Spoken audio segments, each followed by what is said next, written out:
Marlon The Nightmare Tapales ang kampiyon ng WBE at IBF mukhang namikos-mekos na sa bana. Cuadralas General Casimero panalo na naman. Yan ang ating pag-uusapan mga idol. Pero kung bago kayo sa aking YouTube channel, baka pwede kayo makahingi ng isang like, subscribe at pakipindot na rin ang ating notification bell mga idol para ma-update kayo sa ating bagong video na katulad nito.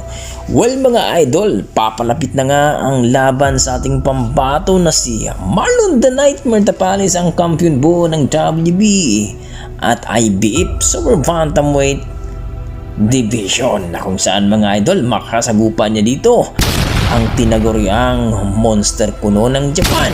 Bitbit nito ang WBC at WBO title mga idol, na kung saan ngayong December 26